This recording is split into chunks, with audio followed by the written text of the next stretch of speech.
Mais je suis très heureux de vous retrouver pour la suite de notre enseignement que nous avions intitulé « Ce qui me donnera de l'espérance ». Alors, aujourd'hui, nous voyons la deuxième chose qui nous donnera de l'espérance en Dieu. C'est que les compassions de Dieu ne sont pas épuisées. C'est ce que Jérémie nous dit dans Lamentation, chapitre 3, du 19e au 25e verset que nous avons lu la fois passée.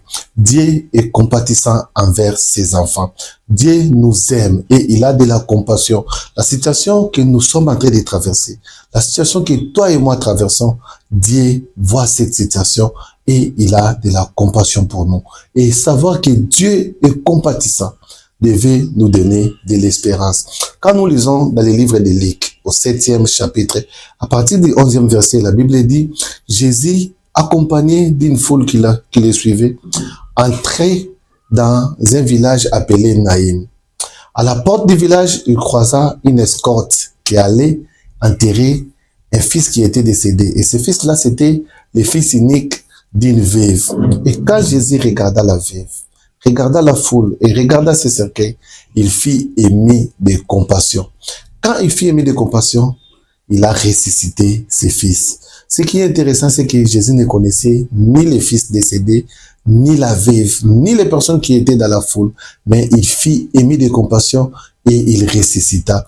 Notre Dieu est compatissant. J'aimerais te dire déjà qu'il est celui qui ressuscite les morts et appelle en existence des choses qui n'existaient pas. Ce que tu as perdu, Dieu est capable de les ressusciter. Ce que tu regrettes aujourd'hui, bien-aimé, Dieu est capable de te les donner. Toutes les choses auxquelles tu rêvais, Dieu est celui qui ressuscite les rêves. Dieu va te l'accorder. Expert à ce Dieu-là, parce qu'il est le Dieu compatissant. Moi qui vous parle, je crois à ce Dieu-là. Je crois qu'il est capable, avec sa compassion, avec son cœur de père, de me donner des choses auxquelles j'ai aspiré depuis des années. C'est Dieu-là qui a ressuscité ses fils, n'a pas changé. Il est resté le même. Il est compatissant. Même quand les hommes ne peuvent rien faire, même quand les hommes sont incapables, lui, il a la capacité. Et avec son cœur, il est capable de nous donner des choses auxquelles nous aspirons. Notre avenir est entre ses mains.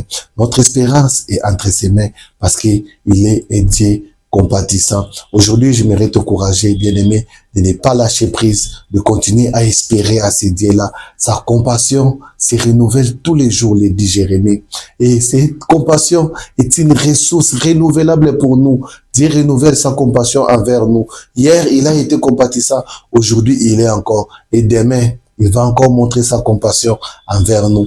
Voilà pourquoi nous devons garder notre espoir. Voilà pourquoi nous devons marcher dans l'espérance, sachant que au devant de nous, nous avons un Dieu compatissant, un Dieu qui nous aime, un Dieu qui nous regarde avec ses regards de père et qui nous veut énormément du bien. Que Dieu vous bénisse, vous qui allez suivre cette vidéo. Restez connectés sur notre chaîne YouTube Milao TV, mais aussi sur TikTok Judith et Fils Milao. Que Dieu vous bénisse et comble vos maisons de toutes choses.